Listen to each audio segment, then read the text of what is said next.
Hola, soy Iván Carrillo, bienvenido a Los Observadores, el espacio para compartir lo sorprendente que hay en el mundo. Se calcula que en nuestro país podrían existir hasta 1 millón de niños superdotados. Desafortunadamente, el 95% de ellos desperdiciará este gran coeficiente intelectual, ya sea por malos diagnósticos o bien por falta de estimulación.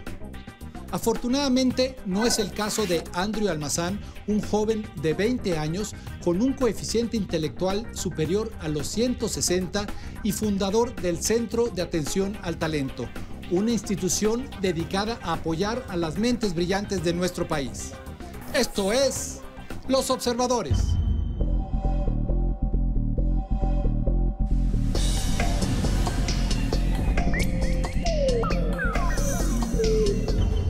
Andrew, ¿cuál es tu IQ?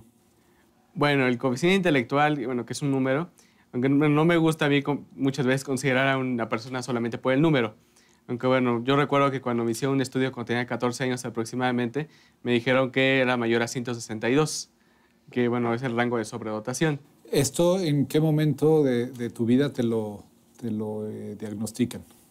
El coeficiente intelectual, bueno, me hicieron el primer estudio a los 4 años, cuando me dijeron que tenía un problema de atención y también me hicieron un estudio en el cual me dijeron que también tenías TDAH, el famoso trastorno por déficit de atención e hiperactividad, que ya se ha demostrado que no pueden coexistir TDAH y sobredotación, aunque bueno, a mí me tocó en su tiempo que me hicieran el doble diagnóstico. Entonces hay aquí como una primera bifurcación importante en conceptos que tenemos con los niños superdotados, con un coeficiente intelectual alto, suelen ser diagnosticados erróneamente, lo que podría determinar su vida, ¿es así?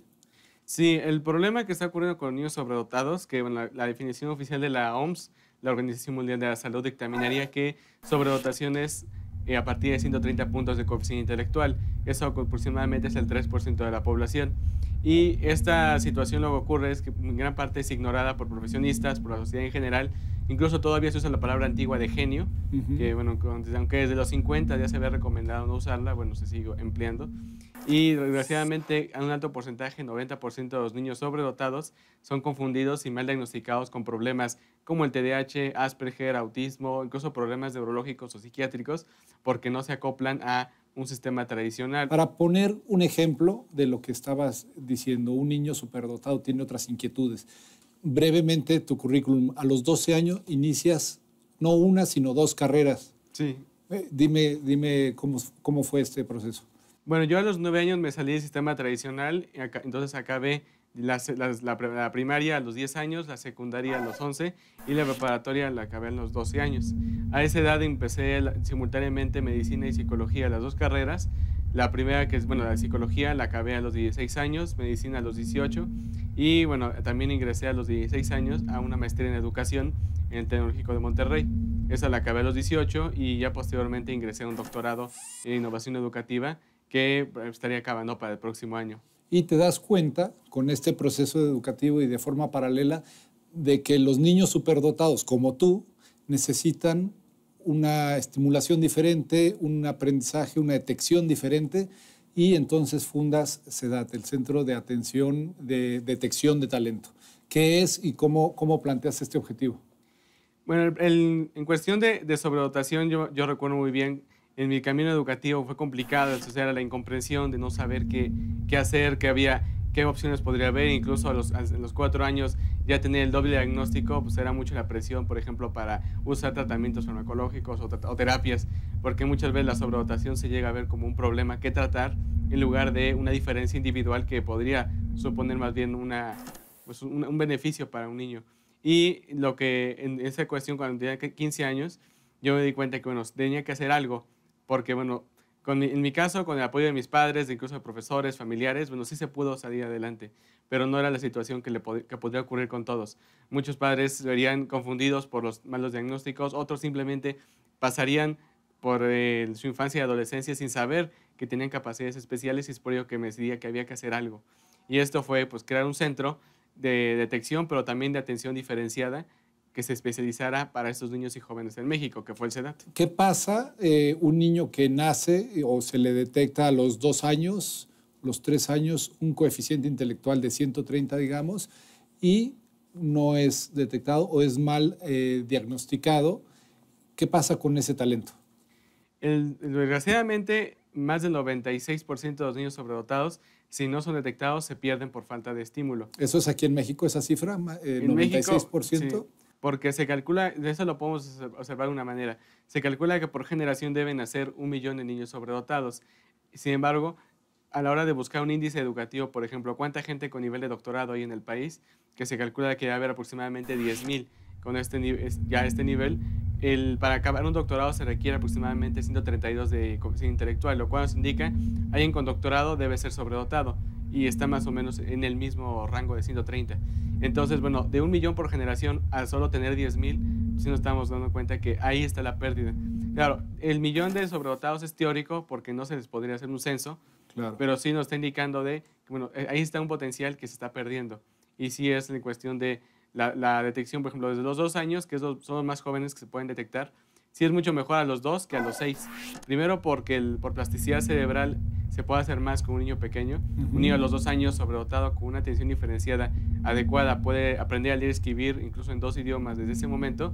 En cambio, a los 6, aunque sí se pueden rescatar, ya son menos niños que los que hay y también ya han sufrido más rechazo, el bullying, que ya por sí es un problema educativo nacional. Bueno, en los niños sobredotados es aún más grave. El 80% de los sobredotados sufren bullying en sus escuelas. ¿Cuáles son las pruebas necesarias para saber que un niño es superdotado? En la cuestión de inteligencia se conoce lo que sí es multidisciplinaria, incluso las últimas pruebas ya estandarizadas lo que hacen es evaluar distintos factores, por ejemplo, las Wechsler, las pruebas ya de estandarización internacional, ven áreas de inteligencia verbal, perceptual, razonamiento, memoria de corto plazo, velocidad mental, y esa estandarización lo que nos permite es de forma científica decir si un niño es o no es sobredotado. Se suele utilizar como parámetro a Einstein, que es un genio, como dices, un término a lo mejor ya en desuso, Sí. y se decía, si mal, corrígeme si estoy mal, pero que tenía él como un 160, 162, ¿es correcto? Sí, aproximadamente. En la detección de talento que tú has llevado a cabo, ¿cuáles estas características en niños? ¿Cuáles, tenemos alguno con 162 aparte de ti? No, existe. Niños sí hay. Incluso, por ejemplo, para niños, los niños entre más alta la inteligencia, más difíciles se van a encontrar, pero sí hemos tenido casos, incluso niños que alcanzan los 200 puntos. ¿Tienes Sí. ahorita detectado a un niño? Una niña sería de 200 Es puntos. un niño. ¿Y eso qué significa? ¿Qué significa para, digo, la capacidad intelectual? ¿Qué edad tiene? Una niña de 3 años. El coeficiente de 200 nos indicaría que son de las aproximadamente 20 personas más inteligentes que hay en la nación, teóricamente, porque muchos de ellos probablemente ya no estén. Pero ya al detectar uno nos indica, bueno, en este momento tiene 200. Pero también ahora el reto es evitar que esta inteligencia se pierda antes de que llegue a la adultez. ¿Qué hace tu centro de detección para evitar que esa inteligencia se pierda y que esta niña de 200 pues tenga un campo donde ejercer esa brillantez? Lo principal que se trabaja es un método de diferenciación, incluso es un modelo educativo que he estado trabajando ya con el Tecnológico de Monterrey, y en el cual, bueno, los niños sobredotados reciben atención especial. Entonces, primero, fuera del sistema de ADE con otros niños promedio, porque el hecho de que estén con sobredotados les hace, además de que quitamos los efectos de bullying, acoso escolar, bueno, ya comparten intereses, aprenden a una velocidad parecida. Claro, un niño de 140 contra uno de 180, aunque son distintos, ambos están fuera de la media. Y el otro aspecto es las clases, por ejemplo, todos los temas son mucho más avanzados que el promedio. A los 5 o 6 años un niño ya puede estar dominando el álgebra, a los 7 el cálculo diferencial. Otros niños del centro, que por ejemplo ya están a los 8 o 9 años desarrollando un modelo de tecnología espacial que van a presentar en Dinamarca el siguiente agosto en un congreso mundial. Y pues todos esos aspectos de diferenciación lo que implican es darle a cada quien según sus capacidades, que es una frase de Thomas Jefferson, que él decía que no hay nada más desigual que dar igual tratamiento a gente desigual. ¿Cuántos niños has detectado a la fecha?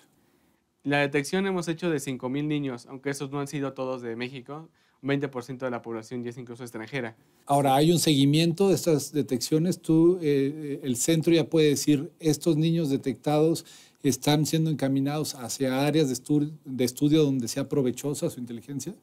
Sí, lo que importa principalmente nosotros denominamos es cristalizar esa inteligencia en algo, primero de provecho para el niño, porque si esa inteligencia no lo hace feliz, no tiene ningún sentido trabajarla, pero también lo que implica es desarrollarla en cuestión de si el niño le interesa la ingeniería, bueno, claro, no va a ingresar quizá tan joven a la ingeniería, pero porque no hay una razón por la cual no pudiera aprender ya de profesores especializados este tema.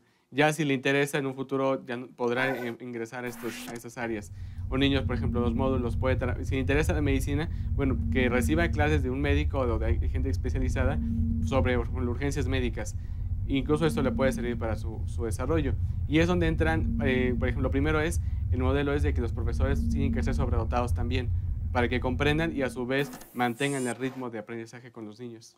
Así como existen los sobredotados, pues también existe el grueso de la población, que sería una media. Sí. Y me imagino que los países se van caracterizando según su desarrollo económico, sus modelos educativos, etcétera, por tener un promedio de inteligencia. ¿Cómo está el ranking mexicano en ese sentido? México está aproximadamente en el lugar número 50 en coeficiente intelectual promedio. El promedio mundial es 100, en México está en 87. Aunque esta es algo que se puede cambiar, México ha estado disminuyendo los últimos 100 años. México estaba en 98 de inteligencia hace 100 años. Hace 100 años nos habíamos medido, supongo que con pruebas más rudimentarias, ¿no? Sí, sin embargo, están estandarizadas. Cuando empezaron las pruebas, que si se empezaron a hacer los estudios. Y teníamos un coeficiente general de 98. Y ahorita estamos en 87. Hemos perdido posiciones. ¿A qué se debe? Bueno, este proceso se denomina disgenesia poblacional. Es la disminución de la inteligencia generalizada de la población, que eso tiene efectos muy graves sobre el desarrollo económico, social, científico, porque primero, el hecho de que baje la inteligencia va a reducir la cantidad de gente con talento que existe. Porque si en Inglaterra, por ejemplo, que es el coeficiente estándar de 100, es un sobredotado por cada 30, a la hora que se baja a 87 va a ser 1 por cada 200, pues cada vez hay menos. Y luego, si tenemos que está más baja la inteligencia, hay una relación directa entre coeficiente intelectual y riqueza. Entonces el ingreso per cápita se va a reducir porque no hay tantos ya catalizadores de desarrollo, no hay tanto talento de innovación y recursos humanos que por lo tanto pues van bajando poco a poco el desarrollo. Y tenemos también que entre más baja la inteligencia, más violenta se vuelve la gente. Supongo que tú eras o eres muy apetitoso para las grandes universidades del mundo y sin embargo has decidido hacer tu vida académica y tu vida profesional aquí. ¿De dónde proviene esa decisión? Bueno, yo recuerdo los 12 años cuando empecé ya a estudiar las licenciaturas. Me acuerdo que sí recibí invitaciones de extranjero y yo en ese momento tomé la decisión de que deseaba acabar, mínimo el primero dije las licenciaturas en México, para que se dé un ejemplo de que en México sí se puede, que existen oportunidades, que sí hay que buscarlas, pero que no es necesario desarrollarse fuera del país. Entonces, también era una forma de dar un ejemplo a otros jóvenes. En México hay que buscar las oportunidades, pero sí existe gente comprometida con la educación, profesores y rectores, y pues que en conjunto sí permiten que se desarrolle el talento. Entonces sí fue mi decisión de, aunque haya oportunidades fuera, sí hay en México y por lo tanto hay que dejar un antecedente en la práctica de que sí se puede hacer. ¿Cuál es la guía más rápida y puntual que me puedes decir para que quienes nos escuchan y que conviven con niños, con niñas pequeñitos, sepan que quizá tienen a un niño superdotado y que urge o que es muy importante acercarlo a centros como el que tú diriges o a otras instituciones para que haya ese fomento a la inteligencia? Bueno, en el CEDAT, Centro de Atención al Talento, hicimos una investigación que se llama Perfil del Sobredotado, la segunda investigación más grande que se ha hecho en la historia en este campo, con 1.570 casos. Este es un perfil que lo que nos indica son características frecuentes en México de niños con esa inteligencia. Este perfil es, por ejemplo, hiperactividad, el hecho de que son niños que se aburren fácilmente, pero no se aburren porque no tengan la capacidad, sino porque están aprendiendo más rápido. Se interesan por temas que no son típicos para su edad. Y bueno, son aproximadamente 30 características que lo ideal sería más bien que los padres buscaran el perfil del sobredotado en México. Bueno, está disponible en varios portales, pero uno de ellos es la página web del CEDAT, que es www.cedat.com.mx.